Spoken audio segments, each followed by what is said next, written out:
वालेकुम व्यूअर्स, आज मैं बहुत ही इंपॉर्टेंट वीडियो के साथ हाजिर हूँ। आज मैं बात करूँगा पेपर मनी के बारे में। पेपर मनी क्या है, इसकी advantages and disadvantages and where its work के बारे में डिटेल में बताऊँगा। सबसे पहले बात कर लेता हूँ कि पेपर मनी बेसिकली है क्या।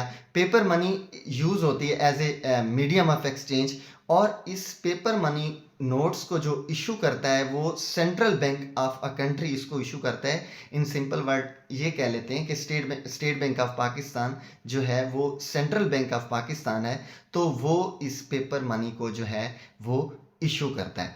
और इसकी जो बैकएंड पे जो इसका कब ये पेपर मनी इंट्रोड्यूस हुई। पेपर मनी सबसे पहले टैंग डायनेस्टी थी चाइना में, 7th सेंचुरी में उन्होंने जो है इसको पेपर मनी को as a medium of exchange उन्होंने यूज़ किया था। लेकिन उस टाइम जो है बार्टर सिस्टम भी था। बार्टर सिस्टम मीन्स के एक्सचेंज ऑफ गुड्स, इसको हम इस तरह भी कह सकते हैं बार्टर सिस्टम को, कि आपने जो है आपको कॉटन की ज़रूरत थी और आपके पास जो अवेलेबल था वो वीट था, तो आपने ट्रेडिंग की दूसरी पार्टी से कि आप मुझसे जो है वीट ले लें और मुझे उसके अगेंस्ट कॉटन दे दें।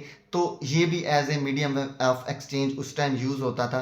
और जो है गोल्ड और सिल्वर के अगेंस्ट भी एज जो है मीडियम ऑफ एक्सचेंज होता था कि वो गुड्स परचेज कर ली जाती थी और उसी मालियत के हिसाब से उनको जो है गोल्ड और सिल्वर जो है जो सेलर होता था उसको दे के अपनी ट्रांजैक्शन की सेटलमेंट्स करते थे। और उसके बाद इसको जो है सॉन्ग डायनेस्टी ने 11th सेंचुरी में इसको जो है स्ट्रीमलाइन किया दोबारा, क्योंकि जो उस टाइम इसका इतना ज़्यादा यूज़ नहीं था। कुछ स्पेसिफिक एरियाज़ में इसको जो है as a medium exchange use किया जाता था। उसके बाद उन्होंने 11th सेंचुरी में इसको जो है इसकी इम्प्लीमेंटेशंस भी उस टाइम इतनी ज़्यादा नहीं थी। उन्होंने फिर इसमें जो है ना 11th सेंचुरी में आके इसमें इसकी इम्प्लीमेंटेशंस के ऊपर जो है ना वर्किंग स्टार्ट कर दी, ताकि इसको जो है पॉजिटिवली इंट्रोड्यूस किया जाए और पॉजिटिवली इसको यूज़ भी किया जाए।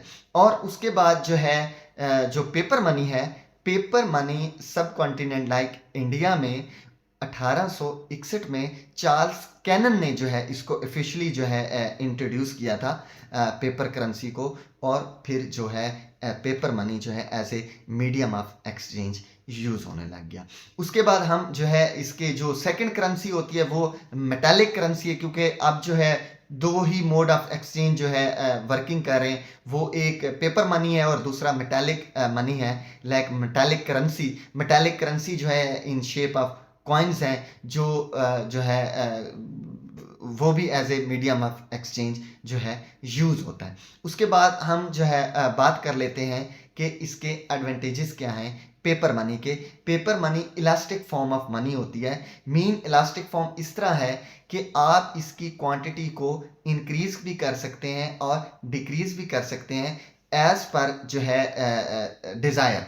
मीन्स ये इसकी जो है अगर आपको मतलब कि ज़्यादा अमाउंट में जो है करेंसी आपने प्रिंट करनी है, तो आप इजीली जो है इसको ज़्यादा अमाउंट में प्रिंट कर सकते हैं। तो इस फॉर्म में जो है ना इलास्टिक फॉर्म ऑफ मनी है। और उसके बाद जो इसकी दूसरी जो इसकी एडवांटेजेस हैं, इकोनॉमिकल है ये, मतलब इसकी लो कॉस्ट है, क्योंकि ये एक कपास के जो है कपास से पेपर तैयार होता है और उससे जो है ये बनता है। तो जो है इस पे जो है बनाने में कास्ट जो है कम आती है रादर देन मेटालिक करेंसी पे, क्योंकि मेटालिक करेंसी में जो है वो कॉस्ट ज़्यादा आती है, क्योंकि उसमें कॉपर जो है यूज़ होता है। तो उस सूरत में वो मच कास्टली बन जाती है और वो डिफ़िकल्ट टू कैरी भी है, ये इजी टू कैरी है। ये भी इसका जो है एडवांटेजेस है।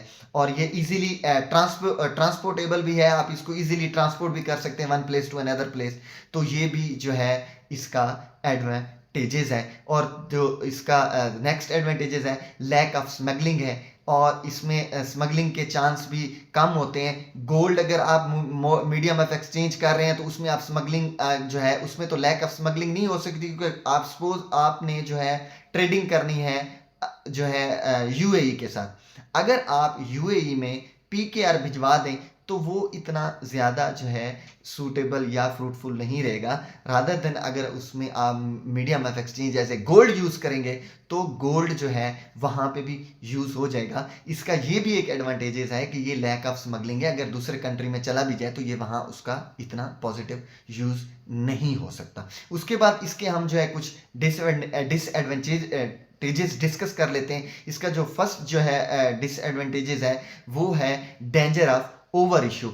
ओवर इशू में ये है कि जब भी आपको इसकी ज़रूरत पड़ती है तो जो सेंट्रल बैंक है वो इसको जो है प्रिंट करना शुरू कर देता है। जैसे ही वो ज़्यादा प्रिंटिंग करेगा तो जो इन्फ्लेशन का जो चांस है वो ऑटोमेटिकली जो है इंक्रीज हो जाता है। तो ये डेंजर ऑफ ओवर जो है इशू इसका जो है पेपर मनी का डिसएडवांटेजेस है। और उसके बाद जो इसका सेकंड है लैक ऑफ ड्यूरेबल है। ड्यूरेबल इसमें कम है क्योंकि जैसे ही आप इसको मार्केट में ये यूज़ होता है 1% टू अनदर परसेंट तो इसकी जो लाइफ स्पैन है वो कम होना शुरू हो जाता है। और जो इसका नेक्स्ट इसका जो डिसएडवांटेजेस है यूजफुल इन वन कंट्री, ये जस्ट वन कंट्री में ही यूज़ करता है। जिस स्पेसिफिक कंट्री का सेंट्रल बैंक ने इशू किया होता है ये वहीं पे ही यूज़ हो जाता है। और इसका जो नेक्स्ट इसका डिसएडवांटेजेस है वो ये है demonetisation of money. Demonetisation of money means that कि इसकी जो एक टाइम तक ये यूज़ होता है, जैसे ही इसका वो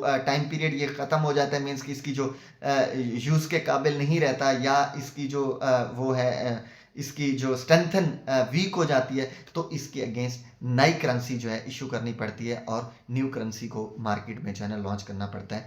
तो ये इसके डिसएडवांटेजेस हैं। और जो पेपर मनी है ये as a medium of exchange person to person भी यूज़ हो सकता है और इसकी जो बैकएंड पे इसकी टोटली जो मॉनिटरिंग हो रही होती है वो इसको स्टेट बैंक ऑफ पाकिस्तान का रहता है और state bank of Pakistan further commercial जो उसके अंदर जो उसके अंदर जो बैंक्स काम कर रहे होते हैं लाइसेंस वाले वो उनको भी डायरेक्शंस देता है। वो इसको जो है पेपर मनी की सर्कुलेशन में उसके साथ जो है वो सारा प्रोसेस में इन्वॉल्व होते हैं।